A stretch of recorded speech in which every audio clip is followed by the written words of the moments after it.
My Story με τον Μιχάλη Χρυσοχοΐδη, Υπουργό Προστασίας του Πολίτη. Κύριε Χρυσοχοΐδη, είστε ο μακροβιότερος Υπουργός Προστασίας του Πολίτη, παλιότερα Δημοσίας Τάξεως, πέμπτη θητεία σε αυτό το Υπουργείο. Ο ιστορικός του μέλλοντος, όταν θα αναφερθεί στην εξάρθρωση της μεγαλύτερης τρομοκρατικής οργάνωσης, δίπλα θα γράψει το όνομά σας. Δεν ξέρω όμως πόσοι άνθρωποι γνωρίζουν ότι είστε παράλληλα ένας άνθρωπος που μπορεί να έχει διαμορφωθεί αυτό το σκληρό προφίλ, ας πούμε, αλλά έχετε και πάρα πολλά ενδιαφέροντα και πιο καλλιτεχνικά. Ας πούμε, είστε συνεφίλ, πηγαίνετε κινηματογράφο, αγαπάτε τη μουσική, παίζατε ακορντεόν μικρός, έχετε αλλάξει πολλά επαγγέλματα. Κύριε Χρυσοχοΐδη, πόσο κοντά είστε τελικά σε αυτό το προφίλ, το σκληρό που νομίζει ο κόσμος? Κοιτάξτε, η συγκρότησή μου, η πνευματική και η ψυχική και κατ' επέκταση η πολιτική, έχουν να κάνουν με την ανατροφή μου, το περιβάλλον στο οποίο μεγάλωσα, τις ιδέες που συγκρότησα, την αγωγή που πήρα από τους γονείς μου και την οικογένειά μου και στη συνέχεια την πορεία, την αυτόνομη που ακολούθησα όταν ηλικιώθηκα. Όλα αυτά μαζί συγκροτούν την προσωπικότητά μου. Είναι πολύ απλό. Απλά θέλω να τονίσω ότι ο ψυχικός μου κόσμος, τα συναισθήματά μου, όλα αυτά είναι πράγματα που οικοδομήθηκαν, φτιάχτηκαν μέσα μου στα παιδικά μου χρόνια, αλλά ταυτόχρονα όλα τα χρόνια που στο περιβάλλον που μεγάλωσα, το οποίο είχε πάρα πολλά ερεθίσματα. Είχε ερεθίσματα συναισθηματικά, ιστορικά, δηλαδή μεγάλωσα σε μια γειτονιά προσφύγων. Πόντιος και Μικρασιάτης. Η μία γιαγιά μου ήταν Μικρασιάτισσα, Σμυρνιά, και η άλλη ήταν Ποντία, και μεγάλωσα σε ένα σπίτι όπου συγκεντρώνονταν δεκάδες κυρίως γυναίκες από την πατρίδα, από τον Πόντο και την Σμύρνη, τη Μικρά Ασία, και όλο αυτό, οι αφηγήσεις πλούτησαν την παιδική μου φαντασία και αργότερα πλούτησαν τις ευαισθησίες μου, τον ψυχικό μου κόσμο και τις ιδέες μου τελικά. Αυτό που εξέφρασα στην πολιτική. Δουλεύω από παιδί 7 ετών, πολύ σκληρά, μέσα σε δύσκολες, σκληρές συνθήκες, οι οποίες ακριβώς συγκρότησαν και το χαρακτήρα μου, της αποφασιστικότητας, της σκληρής δουλειάς, της αφοσίωσης, της επιμέλειας και τελικά της επίτευξης στόχων. Αυτό κάνω λοιπόν. Σας σημάδεψε αυτή η μάχη με την τρομοκρατία? Ασφαλώς με σημάδεψε, με την έννοια ότι έχει χαθεί ένας άνθρωπος στα 5 μέτρα από το γραφείο μου, ένας αθώος άνθρωπος, οικογενειάρχης, άφησε πίσω του τη σύζυγό του και 2 παιδιά, τόσο άδικα, γιατί η βόμβα προοριζόταν για μένα, και χάθηκε ένας άνθρωπος από εγκληματίες οι οποίοι δεν έχουν συλληφθεί κιόλας. Και αυτό είναι ακόμα πιο βαρύ. Σήμερα υπάρχουν αντίστοιχες απειλές από τρομοκρατικής πλευράς? Δεν έχει το χαρακτήρα που είχε κάποτε, δηλαδή αιματηρό χαρακτήρα, αλλά πολύ λίγο απέχει το ένα αποτέλεσμα από το άλλο και είναι θέμα πολλές φορές τύχης ή κάποιων αστοχιών που μπορεί να κάνουν αυτοί. Σε κάθε περίπτωση δεν χρειάζεται πολύ σχολιασμό σε αυτά τα πράγματα. Ένα πράγμα χρειάζεται. Η σύλληψή τους, η προσαγωγή τους στη δικαιοσύνη και η απόδοση δικαιοσύνης. Λέτε για λάθη, όπως η περίπτωση στους αμπελόκηπους με το διαμέρισμα Γιάφκα. Δηλαδή, ποιοι είναι αυτοί που αυτή τη στιγμή βάζουν αυτές τις βόμβες και συνεχίζουν να υπάρχουν Είναι Γιάφκες? κάποιοι που, παρά το γεγονός ότι η πρώτη γενιά και η δεύτερη γενιά τρομοκρατών βρίσκεται στη φυλακή, ή αυτοί που δεν είναι στη φυλακή, έχουν αποφυλακιστεί, κτίσανται στην ποινή τους, εντούτοις πιστεύουν ακόμα ότι μπορούν να συνεχίζουν ένα παιχνίδι τόσο αδιέξοδο που κοστίζει όμως ζωές και πολλές φορές και τη δική του ζωή, όπως έγινε στην περίπτωση της οδού Αρκαδίας. Να σας πάω λίγο στην ΔΕΘ τώρα, κύριε Χρυσοχοΐδη. Είδαμε τις φοροελαφρύνσεις και τα μέτρα που εξήγηλε ο Πρωθυπουργός στη ΔΕΘ. Θεωρείτε ότι περνούν τελικά στον κόσμο? Θεωρείτε ότι η κυβέρνηση μέσα σε αυτό το καλάθι των 1,7 δις έδωσε όσα έπρεπε και ασχολήθηκε όσο έπρεπε, για παράδειγμα, με την ακρίβεια? Κοιτάξτε, η κυβέρνηση εξήγηλε κάποια μέτρα τα οποία, κατά τη γνώμη της, μετά από έρευνες που έχουν γίνει στα εισοδήματα των πολιτών των οικογενειών, τα κύρια προβλήματα που αντιμετωπίζουν, έδωσε κάποιες απαντήσεις οι οποίες προσπαθούν κατά κέριο τρόπο να λύσουν όχι όλα τα προβλήματα, ένα μέρος των προβλημάτων και όχι το σύνολο του προβλήματος, αλλά πάλι μέρος του προβλήματος. Γιατί το πρόβλημα του κόστους ζωής, ακρίβεια το λέτε εσείς, είναι η ακρίβεια, αλλά βασικά είναι το κόστος ζωής. Είναι τα τρόφιμα, είναι η κατοικία, είναι η ενέργεια, μια σειρά πράγματα τα οποία έχουν αυξηθεί δυσανάλογα τα τελευταία χρόνια δυσανάλογα σε σχέση με τα εισοδήματα. Είναι μια παγκόσμια πραγματικότητα η οποία δυστυχώς δεν είναι κάτι που γεννήθηκε στην Ελλάδα. Είναι κάτι το οποίο έχει προκληθεί από λόγους ανεξάρτητους από εμάς ή ανεξάρτητους από τους Γερμανούς ή τους Γάλλους. Ναι, κύριε Χρυσοχοίδη, βέβαια θα μου επιτρέψετε εδώ να πούμε ότι αυτό ισχύει όπως το λέτε, αλλά και οι Έλληνες είμαστε πρώτοι-τελευταίοι πριν τη Βουλγαρία σε αγοραστική δύναμη. Ακούστε, αυτό το είμαστε τελευταίοι σε σχέση με τη Βουλγαρία και όλα αυτά που ακούγονται συνέχεια, που είναι μια καραμέλα σε κάποιους, εγώ δεν τα δέχομαι. Δεν είναι ακριβώς έτσι τα πράγματα.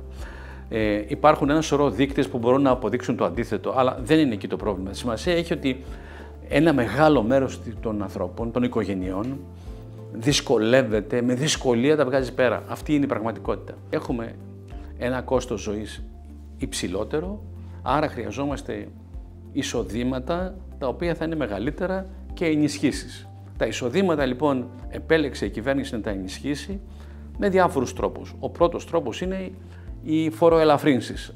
Αν λοιπόν κερδίζει κανείς στο εισόδημά του από ελάφρυνση φόρων, είναι αύξηση του εισοδήματος. Είναι αύξηση της αγοραστικής δύναμης. Αν όμως, όπως λένε οι ειδικοί, δεν υπάρξει τιμαριθμοποίηση των φορολογικών συντελεστών, ό,τι δίνεται το τρώει η ακρίβεια. Ο κόσμος, πάλι αυτά είναι επίσημα στοιχεία, ότι πολλοί έχουν μισθό και χρήματα μέχρι τις πρώτες 15 μέρες. Αν όχι να καταργηθεί ο ΦΠΑ, όπως έγινε στα νησιά του Βορείου Αιγαίου και αυτά, αλλά γιατί δεν πάμε σε χαμηλότερους συντελεστές, έχουμε από τους πιο υψηλούς συντελεστές. Λέει η αντιπολίτευση ότι ουσιαστικά από τους έμεσους φόρους η κυβέρνηση εισπράττει δισεκατομμύρια και επιστρέφει ψίχουλα. Αυτή είναι η εύκολη λύση, ξέρετε. Να πάμε να μειώσουμε οριζόντια κάποιες τις τιμές του ΦΠΑ ή άλλων φόρων. Και τι θα γίνει λοιπόν μετά? Θα πρέπει η κυβέρνηση να αναζητεί πόρους, πολύτιμους πόρους για την υγεία, για την παιδεία, για τους μισθούς των δημοσίων υπαλλήλων, για τις συντάξεις, για το κοινωνικό κράτος. Να τους αναζητά πού? Από το δανεισμό, ο οποίος δανεισμός σήμερα ευτυχώς για την Ελλάδα είναι από τους καλύτερους στην Ευρωπαϊκή Ένωση. Το να μειώσουμε τους φόρους σταδιακά είναι μια πολιτική, ανακοινώθηκε αυτό. Αλλά το να διαλύσουμε τη φορολογική πολιτική και την ίσπραξη των φόρων είναι πάρα πολύ ανεύθυνο. Θέλω να σας ρωτήσω και για τους αγρότες, οι οποίοι διαμαρτύρονται και λένε ότι δεν ακούσανε τίποτα να τους στηρίξει. Και λένε τώρα ότι συγγνώμη, εμείς θα πληρώσουμε την ιστορία του ΟΠΕΚΕΠΕ και τα αμαρτωλά αφημί. Ποιος τα λέει αυτά? Ειλικρινά. Πάλι κάποια κόμματα τα οποία με συνθήματα επιχειρούν να κάνουν πολιτική. Δεν γίνονται με τα συνθήματα οι πολιτικές. Η πολιτική χτίζεται με μέτρα, με αποφάσεις, με θεσμούς. Εδώ λοιπόν για τους αγρότες έχουν ληφθεί πολύ σοβαρά μέτρα, μόνιμα και θεσμικά, όπως είναι το πετρέλαιο για παράδειγμα. Το ρεύμα, τα ενεργειακά, τα κόστη δηλαδή. Αλλά τόσα εκατομμύρια δεν πήγαν σε αυτούς, κύριε Και από την άλλη, μα δεν έγινε κάποια, είναι λάθος αυτό. Γιατί, για ποιο λόγο πρέπει κάθε φορά που θα μιλάει ο Πρωθυπουργός να μοιράζει εκατομμύρια σε όλους? Για ποιο λόγο? Αυτή τη στιγμή έγινε μία προσπάθεια να λυθεί το θέμα κυρίως των μισθωτών, του δημοσίου και του ιδιωτικού τομέα, να λυθεί το θέμα της φορολογίας, να λυθεί το θέμα των συνταξιούχων και των πολύτεκνων οικογενειών που έχουμε το θέμα το δημογραφικό. Για τους αγρότες λοιπόν έχουν ανακοινωθεί πάρα πολλά μέτρα και θα ανακοινωθούν και στη συνέχεια. Όπως επίσης και μέτρα τα οποία αφορούν αποζημιώσεις των αγροτών για διάφορες καταστροφές. Θα επιστραφούν αυτά τα χρήματα που έχουν πάει σε όλους αυτούς τους επιτίδιους, κύριε Υπουργέ, και μάλιστα τώρα είμαστε και με την εξεταστική στη Βουλή.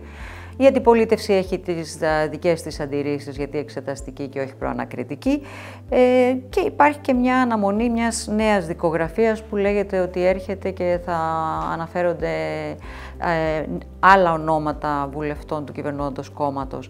Τα χρήματα αυτά θα επιστραφούν? Πριν από 10 μέρες περίπου ανακοίνωσα τα πρώτα αποτελέσματα της έρευνας που πραγματοποιεί η Διεύθυνση Αντιμετώπισης Οργανωμένου Εγκλήματος, η Οικονομική Αστυνομία, η οποία εξέτασε περίπου 6.000 πρώτα αφημί, έχει ανακαλύψει 1.000 και πλέον αφημί τα οποία εισέπραξαν παράνομα ενισχύσεις. Αυτά συνιστούν ένα ποσό περίπου 22 και πλέον εκατομμύρια, για τα οποία ήδη έχουν ενημερωθεί οι υπόχρεοι, δηλαδή αυτοί οι οποίοι δεν έπρεπε να τα πάρουν. Για αυτά τα χρήματα έχουν γίνει αντίστοιχες δεσμεύσεις περιουσιών και λογαριασμών από τον αρμόδιο εισαγγελέα και προχωράει η έρευνα προς δύο κατευθύνσεις. Η μία κατεύθυνση είναι η επιστροφή των χρημάτων, δηλαδή να συνεχιστεί η ροή και η αποκάλυψη ποιοι και πόσα πήραν αχρεωστήτως που δεν έπρεπε, και ταυτόχρονα ξεκίνησε μια έρευνα τώρα για να βρούμε τις εγκληματικές ομάδες οι οποίες λειτουργήσαν, δούλεψαν όλοι μαζί σε κάθε περίπτωση για να φτάσουμε να παίρνουν πολλά χρήματα κάποιοι. Οι εγκληματικές ομάδες οι οποίες θα αντιμετωπίσουν και ταυτόχρονα τα αδικήματα τα οποία προβλέπονται. Άρα λοιπόν γίνονται και τα δύο πράγματα, θα συνεχιστεί έτσι ώστε να φτάσουμε κάποια στιγμή στα 600.000 αφημί, να ερευνηθούν όλα, ούτως ώστε να δούμε πόσοι από αυτούς έχουν πάρει παράνομα επιδοτήσεις. Με ποιο ρυθμό θεωρείτε, κύριε Χρυσοχοΐδη, ότι αυτά μπορεί να προχωρήσουν? Κατά το δυνατόν, επειδή η Οικονομική Αστυνομία είναι η μοναδική υπηρεσία η οποία διαθέτει ελεκτικό προσωπικό, με το δυνατότερο ρυθμό και ταχύτερο ρυθμό, έτσι ώστε κάθε μέρα να δεσμεύονται λογαριασμοί και να κοινοποιούνται στις υποχρεώσεις. Κάνει πολύ μεγάλη εντύπωση, γιατί αυτό το σκάνδαλο πάει και πολλά χρόνια πίσω, και κάνει πολύ μεγάλη εντύπωση γιατί δεν υπήρξε ποτέ ένας έλεγχος και μια διασταύρωση των στοιχείων αυτών και πού πηγαίνανε αυτά τα πολλά εκατομμύρια στις επιδοτήσεις. Ναι, επειδή ορισμένοι παριστάνουν τον ανήξερο, πράγματι αυτό όλο είναι μια διαχρονική παθογένεια. Κατά καιρούς υπήρξαν διορθωτικές κινήσεις, αλλά και πάλι μέσα από τις γνωστές παθογένειες οδηγηθήκαμε στα αποτελέσματα που ζήσαμε πριν από λίγο καιρό. Άρα λοιπόν δεν είναι κάτι καινούριο. Το θέμα είναι να υπάρξουν, εγώ πιστεύω ότι αυτή η παρέμβαση την οποία ανακοίνωσε ο Πρωθυπουργός, δηλαδή να ενταχθεί αυτή η υπηρεσία, αυτός ο οργανισμός, ο ΠΚΠ, στην ΑΔΕ, που είναι μια ανεξάρτητη αρχή με διαφάνεια, με θεσμικό πλαίσιο που ουσιαστικά επιτηρείται από την Ευρωπαϊκή Επιτροπή, θα μπορέσουμε επιτέλους να βάλουμε μια τάξη σε αυτό το θέμα. Κύριε Χρυσοχοΐδη, υπάρχει ένας κλειός σκανδάλων έτσι, για την κυβέρνηση αυτό το τελευταίο διάστημα. Εσείς είστε πολύ έμπειρος πολιτικός και ξέρετε ότι κάτι τέτοιες περιπτώσεις κλειδονίζουν κυβερνήσεις και μερικές φορές τις ρίχνουν κιόλας, έχει δείξει και το παρελθόν. Θεωρείτε ότι από το σκάνδαλο του ΟΠΚΠ κινδυνεύει αυτή η κυβέρνηση? Να σας πω λίγο. Καταρχήν όλα αυτά εδώ. Θέλω να υπενθυμίσω το εξής, κάτι αυτονόητο που δεν λέγεται. Όλες αυτές οι υποθέσεις έχουν περάσει μέσα από τις υπηρεσίες της ελληνικής κυβέρνησης. Δεν έγιναν από κάποιους αριανούς, εξωγήινους. Πώς δηλαδή σταμάτησε η κυβέρνηση αυτές τις έρευνες? Μήπως υπέθαλψε κάποιον εγκληματία? Οι ίδιες οι υπηρεσίες, η ελληνική αστυνομία ερεύνησε αυτό, το υλικό πήγε στους εισαγγελείς και οι εισαγγελείς κάνουν τη δουλειά τους. Θέλω να πω, δεν υπάρχει κάτι περίεργο εδώ. Ότι έγινε ένα σκάνδαλο το οποίο συγκάλυψε κάποιος. Άρα λοιπόν ένα κρατούμενο είναι αυτό, ότι όλα αυτά έχουν συμβεί, δηλαδή η αποκάλυψη έχουν συμβεί επί την ημερών αυτής της κυβέρνησης, από τις υπηρεσίες αυτής της κυβέρνησης, οι οποίες κάνουν καλά τη δουλειά τους. Τώρα, πώς σας φάνηκε ο κύριος Ανδρουλάκης στη ΔΕΘ, κύριε Χρυσοχοΐδη, ο πρόεδρος του ΠΑΣΟΚ, ως αξιωματική αντιπολίτευση? Εγώ έχω μία βασική αρχή στην αντίληψή μου για τα πράγματα. Το κάθε αρνάκι κρέμεται από το ποδαράκι του. Δηλαδή, ο κάθε ένας κρίνεται για αυτά που λέει. Ό,τι και να πω εγώ, ό,τι και να πει οποιοδήποτε, δεν έχουν καμιά μεγάλη αξία. Ο καθένας ο οποίος προβάλλει τις απόψεις του, προτάσεις του, αυτές θα κριθούν από τους πολίτες, οι οποίοι θα αποδώσουν στο ακριβοδίκαιο την ανταμοιβή που πρέπει να έχει ο καθένας. Θεωρείτε όμως ότι το Πασόκ, όπως λέει ο κύριος Ανδρουλάκης, ο πρόεδρος του, μπορεί να επιτύχει το στόχο που έχει βάλει και να είναι πρώτο κόμμα στις επόμενες εκλογές? Αυτό που λέει το Πασόκ, ο κύριος Ανδρουλάκης, θα αποδειχθεί από τον κόσμο, από τις επόμενες δημοσκοπήσεις και τελικά από την κάλπη.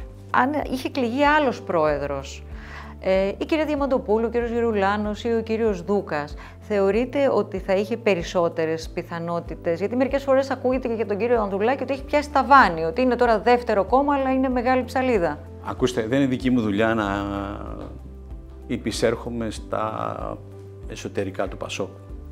Είμαι ξένος προς αυτό.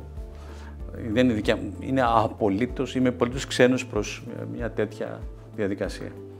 Η δεύτερη απάντησή μου όμως είναι η εξής. Τα κόμματα εκφράζουν τις κοινωνικές ανάγκες, εκφράζουν τους πολίτες. Παίζουν ρόλο σημαντικό τα πρόσωπα, αλλά κυρίως παίζουν ρόλο αυτό που εκπροσωπούν την κοινωνία, ποιες κοινωνικές ομάδες, ποιους πολίτες, τα συμφέροντά τους.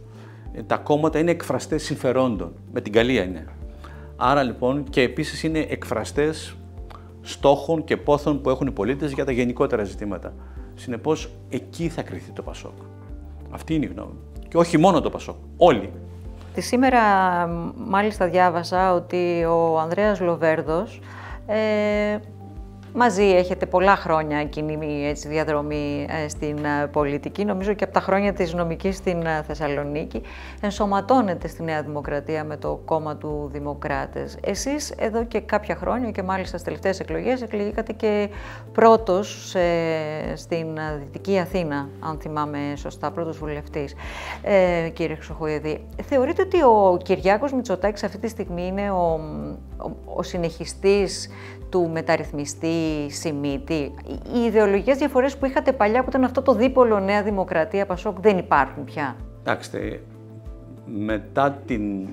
ουσιαστικά μετά την είσοδό μας στην Οικονομική και Νομισματική Ένωση, στο ευρώ, υπήρξε μια μεγάλη σύγκληση των δύο μεγάλων τότε κομμάτων, των ευρωπαϊκών κομμάτων. Γιατί αυτά ήταν τα δύο ευρωπαϊκά κόμματα. Η αριστερά πάντα είχε τις επιφυλάξεις, το ΚΚΕ ήταν εναντίον της Ευρωπαϊκής Ένωσης. Άρα λοιπόν άρχισε να υπάρχει μια σύγκληση. Η εξέλιξη η οποία επήλθε στον πλανήτη και στα πολιτικά πράγματα της Ευρώπης μετά την πτώση του τείχους του Βερολίνου δημιούργησε επίσης αυτή τη σύγκληση. Άρα πια θέματα χασμάτων ιδεολογικών δεν υπάρχουν. Επίσης δεν υπάρχουν μεγάλες πολιτικές διαφορές. Δείτε τα κόμματα πάλι, τα συμβατά με την Ευρώπη κόμματα, μα δείτε ότι οι διαφορές τους είναι ασήμαντες, ελάχιστες. Άρα λοιπόν αυτό που έχει σημασία είναι ποιος μπορεί να εκφράσει ένα ρεύμα μέσα στην κοινωνία, στους πολίτες, που μπορεί κυρίως να πηγαίνει τη χώρα πιο μπροστά κάνοντας μεταρρυθμίσεις και αλλαγές. Γιατί αυτό είναι το ζητούμενο κάθε φορά. Όταν μένεις πίσω, τότε υποφέρουν οι πολίτες. Όταν δεν κάνεις γρήγορα, δεν εξυγχρονίζεις τη χώρα σου, δεν κάνεις αλλαγές, τότε δυστυχώς υποφέρουν οι άνθρωποι, διότι δεν μπορούν να παρακολουθήσουν τις εξελίξεις. Άρα λοιπόν η δική μου επιλογή να συμπορευτώ το 19 με τον Κυριάκο Μητσοτάκη και στη συνέχεια να εκλεγώ βουλευτής, και μάλιστα πρώτος, όπως είπατε, βουλευτής της Δυτικής Αθήνας, μια περιοχή με λαϊκό κόσμο, με πολίτες από τα λαϊκά στρώματα, και είναι με μεγάλη τιμή πραγματικά να υπηρετώ αυτούς τους πολίτες, ακριβώς έγκυται σε αυτό, ότι εκπροσωπώ μια μεγάλη πλειοψηφία πολιτών αυτής της κατεύθυνσης, που δεν είναι κομματικά ενταγμένοι, δεν και καλά, στη Νέα Δημοκρατία, αλλά έχουν ως στόχο την βελτίωση του βιωτικού της επίπεδου, τις αλλαγές που πρέπει να γίνουν στη χώρα και βεβαίως να έχουμε μια χώρα που θα είναι ασφαλής. Η Ελλάς, κύριε Χρυσοχοϊδή, έχει σημαντικές επιτυχίες στην εξάρτηση του οργανωμένου εγκλήματος. Είδαμε και πρόσφατα τι έγινε στα Χανιά. Θέλω να σας ρωτήσω από την άλλη, αν ο πολίτης αισθάνεται ασφάλεια, κύριε Χρυσοχοϊδή, και αν εσείς είστε ευχαριστημένος με την καθημερινότητα, το μικροέγκλημα, την αντιμετώπιση του, τις διαρρήξεις, τις κλοπές. Εσείς είχατε, θυμάμαι, δεσμευτεί με περιπολίες στις γειτονιές ανά 10 λεπτά. Είναι πολύ σωστό το ερώτημά σας. Αυτή τη στιγμή υπάρχουν πραγματικά μεγάλες επιτυχίες της αστυνομίας. Η ίδρυση αυτής της νέας υπηρεσίας πριν από ένα χρόνο περίπου 10 μήνες έχει οδηγήσει στη σύλληψη 1.400 εγκληματιών, εκ των οποίων οι 500 είναι στη φυλακή αυτή τη στιγμή, έχουν προφυλακιστεί δηλαδή.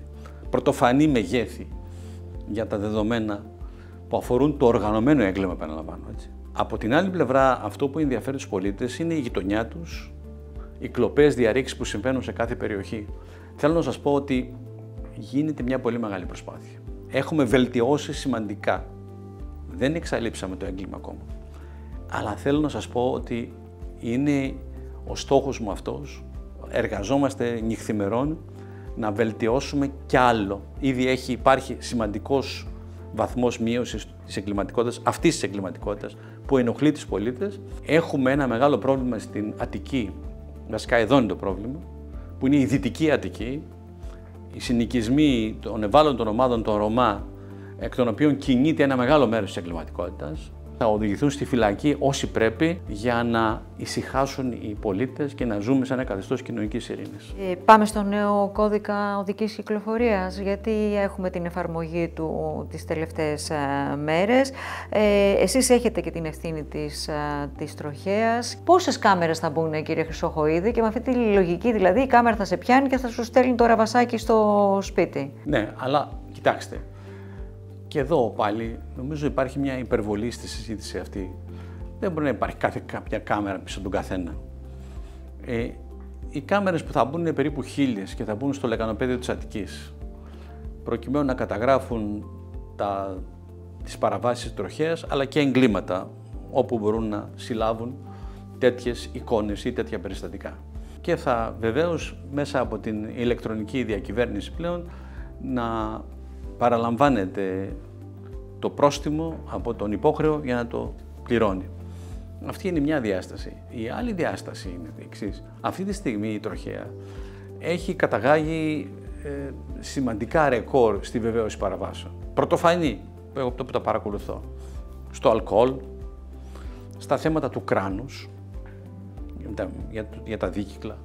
Το ερώτημα είναι για ποιο λόγο υπάρχουν αυτές τις συμπεριφορές. Για ποιο λόγο δηλαδή οι άνθρωποι που έχουν δίκυκλο δεν φορούν κράνος? Τι είναι αυτό το οποίο τους οδηγεί να εκτίθενται τόσο πολύ σε κίνδυνο η ζωή τους? Όποιος κυκλοφορεί χωρίς κράνος θα πληρώσει ένα μεγάλο πρόστιμο, διότι κινδυνεύει η ζωή του. Κινδυνεύει η ζωή ενός νέου παιδιού. Να ξαναγυρίσουμε έτσι στο άλλο πρόσωπο του Υπουργού και να σταθούμε λίγο έτσι σε αυτό το κομμάτι της μουσικής εκείνων των χρόνων. Το ακορντεόν πώς προέκυψε? Εγώ ευτύχησα, όπως σας είπα, να μεγαλώσω σε ένα πολύ στενό περιβάλλον πολιτισμένο και κάποια στιγμή άρχισα και την επαγγελματική ενασχόληση με τη μουσική, με την έννοια ότι βιοποριζόμουν για ένα χρονικό διάστημα, αλλά την εγκατέλειψα νωρίς γιατί δεν ήθελα, ποτέ δεν με προσέλκυε αυτή η μουσική ως επάγγελμα. Ήσασταν με τον Χρήστο τον Νικολόπουλο, το μεγάλο συνθέτη μας, ήσασταν πολύ και φίλοι? μεγαλύτερός μου. Ναι. Απλώς ο Χρήστος Νικολόπουλος πήγαμε στον ίδιο δάσκαλο. Ο δάσκαλος που έμαθε μπουζούκι στο Χρήστο, αργότερα, πολύ αργότερα, ήταν δικός μου δάσκαλος στο ακορντεόν. Πόσα επαγγέλματα έχετε αλλάξει? Διηγούσατε και νταλικά, διαβάζω. Βεβαίως. Πάρα πολλά πράγματα προκειμένου να μπορούμε να επιβιώσουμε, να βγάζουμε όλα τα αναγκαία έξοδα προκειμένου να υπηρετήσουμε τους στόχους μας. Και ο δικός μου στόχος ήταν να φύγω από εκεί, όπως και το έκανα, για να κάνω το επόμενο βήμα στη ζωή μου. Γιατί μπήκατε στην πολιτική? Γιατί την αγαπούσα παράφορα. Την υπηρετώ και θέλησα να την υπηρετήσω χρήσιμα, δηλαδή να είμαι χρήσιμος, δηλαδή να έχω αποτέλεσμα. Θέλω να σας πω ότι είμαι πάρα πολύ περήφανος που τον τελευταίο καιρό αυτό που προσπαθώ τώρα εδώ και 1,5 χρόνο στην αστυνομία, από όταν ξαναγύρισα το Γενάρη του 2024 με απόφαση του Κυριάκου Μητσοτάκη, είναι ότι έχουμε φτιάξει καινούργια πράγματα τα οποία αποδίδουν. Για παράδειγμα, το ελληνικό FBI, όπως λέγεται, η αντιμετώπιση του οργανωμένου εγκλήματος. Αυτό όλο είναι μια περιουσία για τη χώρα. Είναι σημαντικότατο πράγμα. Μέσα σε όλα αυτά τα χρόνια, μέσα σε όλα αυτά που συζητάμε για την επαγγελματική σταδιοδρομία, εσείς είστε και πολύτεκνος. Έχετε 5 παιδιά. Μάλιστα. Είστε αυστηρός πατέρας. Κοιτάξτε, όπως όλοι οι γονείς, η αυστηρότητα από τη μια πλευρά, σε ό,τι αφορά τα ζητήματα που άπτονται της διαμόρφωσης του χαρακτήρα τους και των αξιών που πρέπει να αποκτήσουν, και από την άλλη πλευρά, το βασικό πράγμα είναι η αγάπη. Η αγάπη είναι αυτή η οποία δίνει στα παιδιά, πλουτίζει τον κόσμο τους, δίνει αυτοπεποίθηση και ταυτόχρονα μαζί με την παιδεία διαμορφώνει χαρακτήρες. Σας κάνουν κριτική τα παιδιά σας, κύριε Χρυσοχοΐδη? Όπως όλα τα παιδιά. Είναι αυστηρά έτσι μαζί σας? Όλα τα παιδιά είναι και πρέπει να είναι αυστηρά μαζί μας, γιατί τα παιδιά αντιμετωπίζουν τα προβλήματα από μια άλλη οπτική γωνία των δικών τους προβλημάτων και νομίζω πρέπει να είμαστε ανοιχτοί και σε αυτό και ταυτόχρονα όμως να είμαστε και αυστηροί σε ό,τι αφορά τις βασικές κατευθύνσεις που πρέπει να έχει ένας άνθρωπος στη ζωή του. Κύριε Χρυσοχοΐδη, σας ευχαριστώ πολύ. Νομίζω σας γνωρίσαμε λίγο καλύτερα σήμερα και μια άλλη έτσι πτυχή του Υπουργού, του σκληρού Υπουργού. Ευχαριστώ πολύ. Να είστε καλά. Ευχαριστώ.